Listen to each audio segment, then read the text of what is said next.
Hey there, StarCraft fans! It's Falcon Paladin coming at ya with yet another edition of StarCraft Brood War Remastered! Today it's going to be a match between Jangbi and Terror, bit of a rematch. I cast a game between these two players on the same map here on Outsider back in November.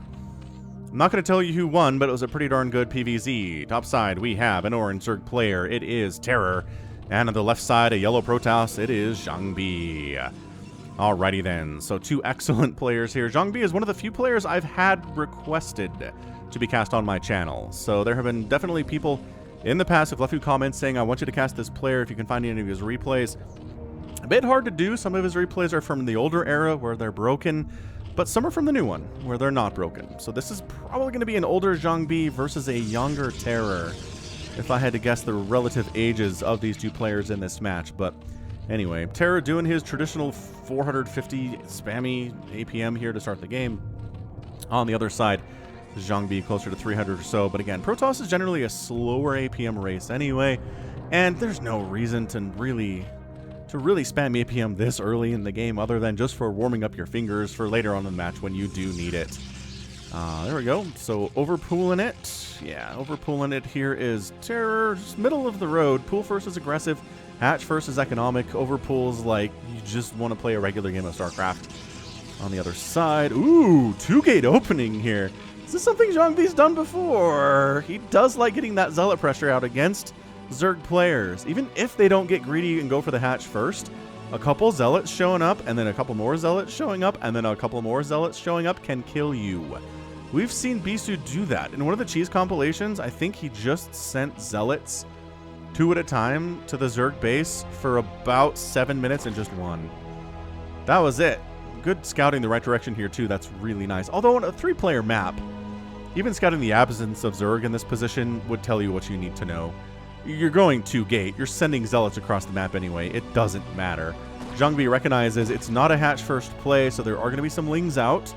But the question is, can the Zealots be cost efficient against the Zerglings that come to defend? Are you going to force the Zerg to throw down some Sunkens? That's basically a dead drone at that point, and losing a drone early hurts the economy of the Zerg player so much. That's why you don't see a lot of static defense, especially against Protoss from Zergs. But here we go. Ooh, 2 probes coming up too. This is aggressive out of Jangbi. This is trying to kill Terror fast. Either this is just a lot of respect for Terror's late game, or this is Jangbi saying, I don't think your early game is very good. It's one of those two things, I believe. Look at these Zealots popping up here. 2 Zealots versus 6 Lings, going to be fine. And the Lings, honestly, okay, I guess we're just sacking the natural then. 4 Lings is not enough to handle this. Where are you? Yeah, they're coming back. They're coming back around. Zealots watching their flank, watching their 6. They're trying to help their buddy who's joining the party. This one, too, who's joining the party. Okay. So the Lings are sharking around, trying to find individual Zealots they can surround and kill, because dealing with this many Zealots kind of sucks. And yes, definitely you want to Sunken at this point. You recognize how many Zealots are being produced. It's definitely a 2-gate opening. Let the chaos begin here. I think the Zealots have this one, especially if the Sunken's not here yet, and it's not. Great micro, by the way. Great micro here on these Zealots. The one at the bottom does kind of get replaced by a reinforcement here. Oh, this is so good. This is so good. Ooh, but 2 of the Zealots go down. And now there's a Sunken, and now the Lings are trying to hold the ramp, so the Zealots can't get up here. Oh, 3 more Zealots die. This is pretty good hold out of Terror. I like it. For a second, it looked extremely dicey, but now he's got it held. He's got a Sunken up at his natural base. There's no natural base at all for Jangbi at this point. And so far, so good. He's got a 3rd base coming up too over there on the right side. Outsider's a weird map for weird games. For a while there, I felt like I was casting every other match on Outsider, but not recently. So I figured we'd come back. Yeah, it's a weird map Outsider is. You got these bases along the right side. There's gas here, minerals here. You can kind of set up Dragoons and like Marines behind these minerals and smash the drones at the 3rd. Frustrating moments for sure. This feels like an expand. Yes, it is. An attempted expand, as Terror is just trying to balance drone production and Ling production to handle the Zealots. And here we go. So sometimes we see these Zealots set up in a defensive posture.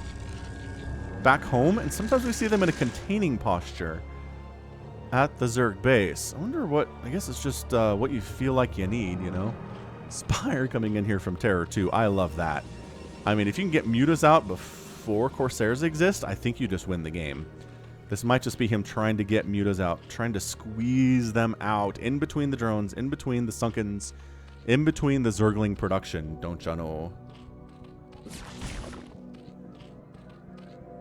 This is a lot. I mean, this is a hefty, hefty number of Zealots. If these two Sunkens weren't here, it'd be a much dicier situation. Terra knows exactly what he needs. Exactly what he needs. The Overlord says, is there even a Cyber Core yet? Is there even an expansion yet? Finally, at 544, the natural goes down. No Cyber Core, no gas. Okay. He doesn't have enough. He doesn't have the second gas here because the Zealots would snipe it. Jangbi has to go. I was going to say, I don't think you can just use this many Zealots to contain. I really think you have to go. The problem is, again, one gassing it here means you don't have enough for a Spire, let alone a bunch of Mutalisks. Oh boy, this is just some chaos, to be sure. Sunkens hammering away, Zealots hammering away. Sunkens really, yes, the Sunkens are the big deal here. The Lings are doing what they can. But with no upgrades, they just don't trade super well versus these Zealots. But at the end of the day, is it enough? No. I mean, kind of. It shoved him back. He killed most of them. This guy's got 5 kills, which is awesome. But some of his buddies don't even have that many at all. So just pulling back. It's time to get a natural. Time to get a cybernetics core and a forge. It's 22 to 16 workers. I don't know. I mean, these Lings have speed. Doesn't mean they hit any harder, although sometimes it feels like they do. Because they can get surrounds easier when they have speed, and that's kind of what the Zergling's whole thing is getting surrounds. A Spire coming up from Terror. So he recognizes he has an advantage here up on Jangbi. He can get Mutas out before Corsair's out on the field if he plays this well enough. He's still not taking a second gas. This is not going to be a lot of Mutas, if nothing else. Okay, so Ling sniped down a pylon, rather, and a couple probes die there too, obviously. Probes pulled off the line to help deal with this. This is actually a good number. This is a pretty amazing number of Zerglings. Maybe too many. Maybe too many. Worker count could be better. Still hasn't taken that second gas back in the natural. I am honestly shocked by this. Maybe he's just interested in getting a couple Scourge out. He's not going Mutalisks. He's just getting Scourge. I think he can jump on that cannon. But then the Zealots engage. But then there's a run-by potential here, too. This is dicey. This is really, really dicey for Jangbi. Finally getting that second gas, but yeah, really just interested in making drones more than anything else right now. Does have enough to make about 5 Mutalisks, though, even off of one gas. That's interesting. I didn't think you could get... Yeah, I guess the 2... Yep, there's your 5 Mutas, and there's a Corsair on the way. So you can't get the Mutas out before the Corsair is on its way, but they can get on the field before the Corsair is, just barely. But that's why we have cannons up, right? What's Terra going to do other than Mutalisks? If all you see are Zerglings in the first 8 minutes of a match, probably not going to be Hydra pressure. And based on the number of Zealots we saw, Hydras aren't exactly what you want either. So you're going to assume Mutalisk, and they are popping at the same time the Corsair does. Here are the Mutalisks.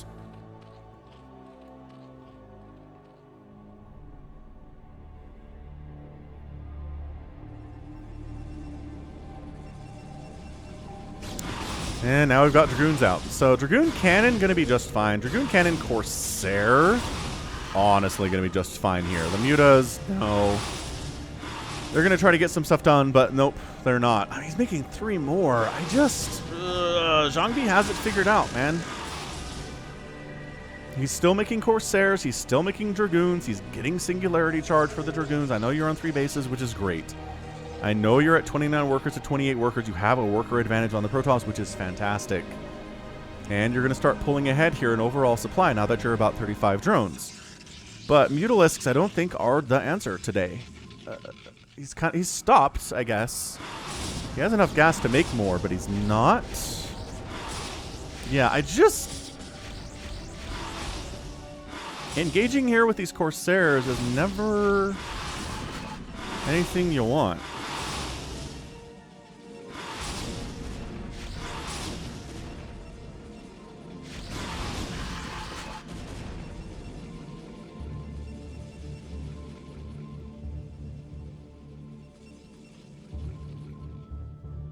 I don't know. I don't know how to call this. I don't like Ling Muta versus this whole Zealot Dragoon Corsair thing, but the 4th base is coming up at a pretty decent time for Terror, considering where this game started.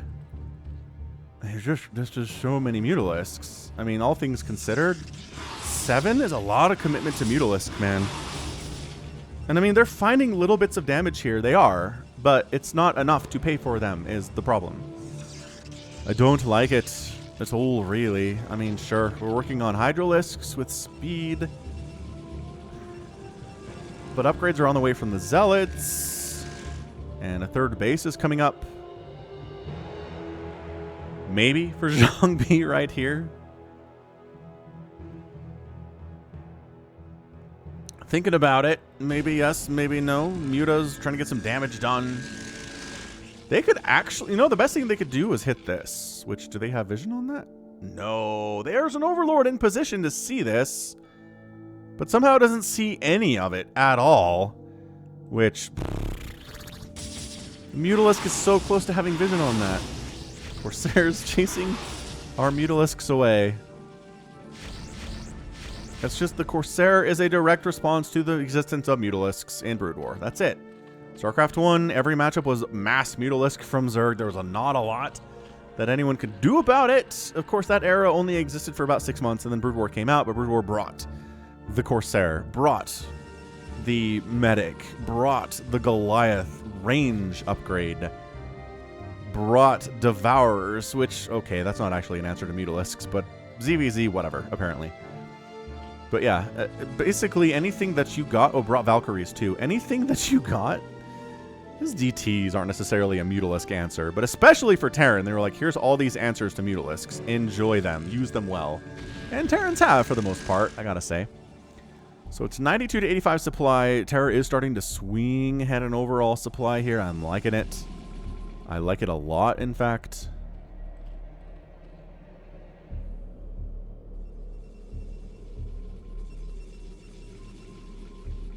Seven Hydras coming in here too. So I mean, if we can keep the Mutas alive, have them part of a larger Hydralisk Ling army, I like it.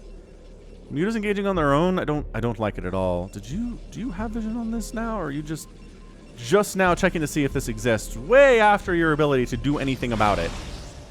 Corsairs are even here. Man alive. Jangbi's playing this pretty well for someone who did not kill a Zerg player when they wanted to. That was an intent. That 2-gate opener was an intent to murder Terror. Couldn't quite pull it off. The Sunkens did amazing work. The Lings too. Queen's Nest coming in here from Terror.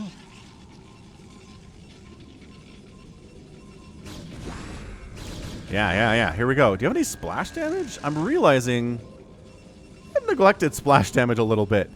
Alright. Well, we're going to try to deal with a big Ling Hydra swell here with no Storm or Reavers. Or even Archons. I don't know this is going to work out super duper well, but Dragoons firing away, Cannons firing away. The Zealots are all gone, which is a bit of a massive problem. Cannons still taking 1 or 2 Hydras with them before they die. The Dragoons are all that's left against these Hydras, and I think Terror has played this pretty darn well. All things considered, the positioning by the Dragoons is good. There's no concave available for the Hydras to get in there, but they are working on missile attack upgrades. They already have +1 armor, which is nice. The Dragoons are sitting on +1 attack, so those kind of cancel out. Another base coming in from Terror. Terror, the Mutalisks, paying for themselves. Yeah, bring them in, man. Have them engage with these Dragoons. Although maybe getting caught out in the open by the Corsairs is not exactly what your intent was there. In fact, it definitely wasn't.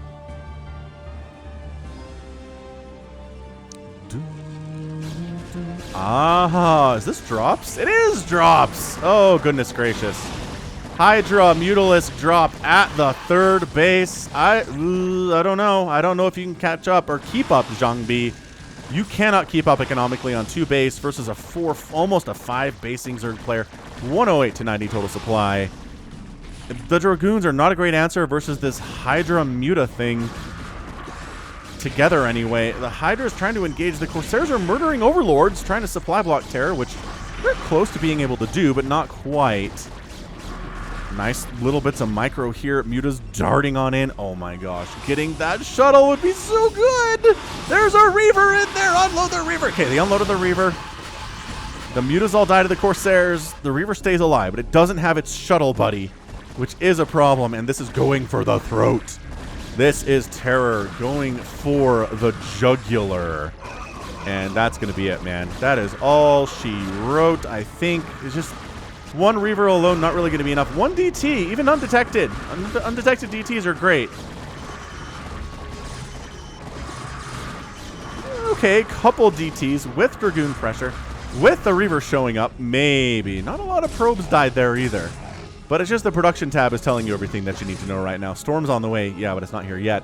Also, I don't see any High Templar on the field. So that's it, man. We're done. I'm going to try to bring some Overlords. You have Overlord speed. There it is. Hydra's coming back to grab their buddies and say, hey, come on. Come on, puppy. I guess the Zerglings are the puppies, not the Overlords. But anyway, so here's the detection. There's one Reaver, which again, Reavers are great. Reavers are not bad. But when they get jumped on like this and sniped, they're pretty squishy. And you couldn't pick them up with a shuttle. And the Zealots are a great answer to this too. Jangbi is really holding this as hard as he can. But at the end of the day, it looks like it's just too much. 91 to 74 total supply. Hydras on top of your stuff. Good game, Jangbi, and Terror is your winner in 16 minutes and 42 seconds. That was a really great game by Terror.